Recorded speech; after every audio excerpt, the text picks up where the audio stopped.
ಎಲ್ರಿಗೂ ನಮಸ್ಕಾರ. ನಾನು ಚೆನ್ನಾಗಿದ್ದೀನಿ, ನೀವೆಲ್ಲರೂ ಚೆನ್ನಾಗಿದ್ದೀರಾ ಅಂತ ತಿಳ್ಕೊಂಡಿದ್ದೀನಿ. ಯಾರೆಲ್ಲ ನನ್ನ ಚಾನಲ್ ನೋಡ್ತಿದ್ದೀರಾ ದಯವಿಟ್ಟು ಸಬ್ಸ್ಕ್ರೈಬ್ ಮಾಡಿ, ಒಂದು ಲೈಕ್ ಕೊಡಿ. ಬನ್ನಿ ಇವತ್ತಿನ ಬ್ಲಾಗ್ ಸ್ಟಾರ್ಟ್ ಮಾಡೋಣ.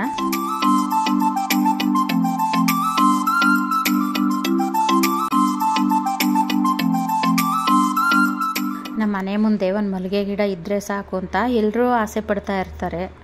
ಮತ್ತು ಗಾರ್ಡನ್ನಲ್ಲೂ ಸಹ ಮಲ್ಲಿಗೆ ಗಿಡನೆಲ್ಲ ಬೆಳೆಸ್ತಿರ್ತಾರೆ. ಯಾತಕ್ಕೆ ಬೆಳೆಸ್ತಾರೆ ಅಂದರೆ ಆ ಸೀಸನ್ನಲ್ಲಿ ಮಲ್ಲಿಗೆ ಹೂವು ಬಿಡೋದೇ ಒಂದು ಚಂದ, ನೋಡೋದಕ್ಕೂ ಚಂದ. ಆ ಸ್ಮೆಲ್ ಇರುತ್ತೆ ನೋಡಿ, ನಮ್ಮ ಪರಿಸರದ ತುಂಬಾ ಅಷ್ಟು ಘಮ ಘಮ ಅಂತ ಇರುತ್ತೆ. ನಾವು ಮಲ್ಲಿಗೆ ಗಿಡನ ತಗೊಂಡು ಬರ್ತೀವಿ, ನರ್ಸರಿಯಿಂದ ತಗೊಬಂದು ನೆಡ್ತೀವಿ. ನೆಟ್ರೂ ಎಷ್ಟು ಸಮಯ ಆದ್ರೂ ಹೂವೇ ಬಿಡೋದಿಲ್ಲ.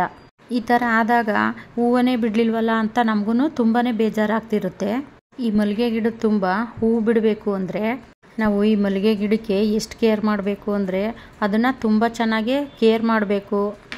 ಯಾವುದೇ ಗಿಡ ಆದರೂ ಅಷ್ಟೇ, ನಾವು ಎಷ್ಟು ಚೆನ್ನಾಗಿ ಕೇರ್ ಮಾಡ್ತೀವೋ ಅಷ್ಟೇ ಚೆನ್ನಾಗಿ ನಮ್ಮ ಗಾರ್ಡನಲ್ಲಿ ಹೂವೆಲ್ಲ ಸಿಗುತ್ತೆ. ಗಿಡದಲ್ಲಿ ಯಾವಾಗಲೂ ಹೂವು ಮೊಗ್ಗಿಂದನೂ ಸಹ ತುಂಬಿಕೊಂಡಿರ್ತವೆ. ಫಸ್ಟು ನಾವು ಈ ಮಲ್ಲಿಗೆ ಗಿಡಕ್ಕೆ ಏನು ಮಾಡಬೇಕು ಅಂದರೆ, ಸೂರ್ಯನ ಬೆಳಕು ಈ ಮಲ್ಲಿಗೆ ಗಿಡಕ್ಕೆ ತುಂಬಾ ಮುಖ್ಯ. ಹಾಗಾಗಿ ಈ ಮಲ್ಲಿಗೆ ಗಿಡನ ಒಂದು ದಿನದಲ್ಲಿ 5 ರಿಂದ 6 ಗಂಟೆಗಳ ಕಾಲ ಬಿಸಿಲಲ್ಲಿ ಇಡಬೇಕು. ಮಲ್ಲಿಗೆ ಗಿಡಕ್ಕೆ ಮಣ್ಣಿನ ಜೊತೆ ಗೊಬ್ಬರನೂ ತುಂಬ ಇಂಪಾರ್ಟೆಂಟ್ ಆಗಿರ್ತೈತೆ. ನೋಡಿ, ನಾನು ಎಪ್ಸಮ್ ಸಾಲ್ಟ್ನ ತಗೊಂಡಿದ್ದೀನಿ.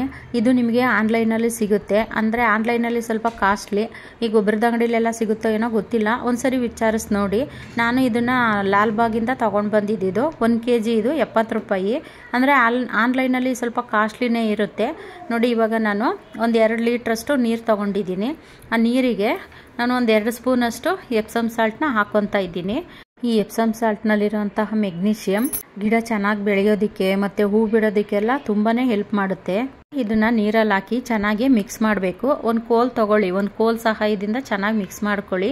ಅದು ನೀರು ನನಗೆ ಕಮ್ಮಿ ಅನ್ನಿಸ್ತು, ಹಾಗಾಗಿ ಮತ್ತೆ ಇನ್ನೊಂದು ಜಗ್ ಹಾಕೋತಾ ಇದ್ದೀನಿ. ನಿಮ್ಗೆ ನೋಡಿ ಗೊತ್ತಾಗುತ್ತೆ.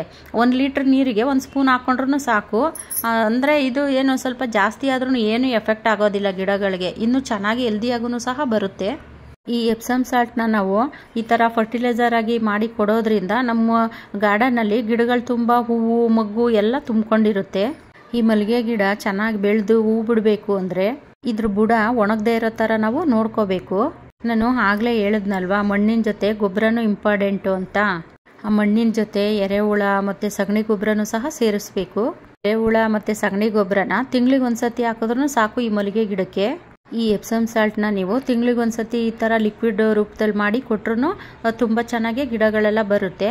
ಅದರಲ್ಲೂ ನೀವು ಈ ಥರ ಲಿಕ್ವಿಡ್ ಮಾಡೇ ಕೊಡಬೇಕು. ಯಾಕೆಂದರೆ ಡೈರೆಕ್ಟಾಗಿ ಮಲ್ಲಿಗೆ ಗಿಡದ ಬೇರಿಗೆ ತಾಗುತ್ತೆ ಇದು ನಾವು ಲಿಕ್ವಿಡ್ ಮಾಡಿಕೊಡೋದ್ರಿಂದ.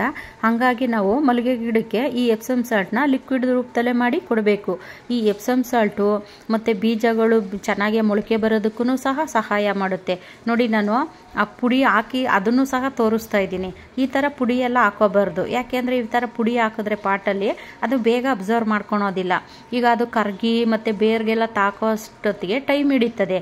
ಅದಕ್ಕೋಸ್ಕರ ನಾವು ಲಿಕ್ವಿಡ್ ರೂಪದಲ್ಲಿ ಕೊಟ್ಟರೆ ಬೇಗನೆ ಅಬ್ಸರ್ವ್ ಮಾಡ್ಕೊಳ್ಳುತ್ತೆ. ಯಾವುದೇ ಒಂದು ನಾವು ಫರ್ಟಿಲೈಸರ್ ಕೊಡಬೇಕಾದ್ರೂ ಅಷ್ಟೇ ಈ ಥರ ಲಿಕ್ವಿಡ್ ರೂಪದಲ್ಲೇ ಮಾಡಿ ಕೊಡಬೇಕು. ಈ ಎಲ್ಲ ಟಿಪ್ಸ್ನೂ ಫಾಲೋ ಮಾಡ್ತು ಅಂದರೆ ಮಲ್ಲಿಗೆ ಗಿಡ ಜಾಸ್ತಿ ಹೂ ಬಿಡೋದು ಮಾತ್ರ ಅಲ್ಲ, ತುಂಬ ದಿನಗಳವರೆಗೂ ಸಹ ಈ ಮಲ್ಲಿಗೆ ಗಿಡ ಹೆಲ್ದಿಯಾಗೂ ಸಹ ಇರುತ್ತೆ. ಈ ವಿಡಿಯೋ ಇಷ್ಟ ಆದರೆ ಒಂದು ಲೈಕ್ ಮಾಡ್ಕೊಳ್ಳಿ, ಸಬ್ಸ್ಕ್ರೈಬ್ ಮಾಡಿ. ಮುಂದಿನ ವಿಡಿಯೋದಲ್ಲಿ ಸಿಗ್ತೀನಿ. ಎಲ್ರಿಗೂ ಟೇಕ್ ಕೇರ್, ಬಾಯ್.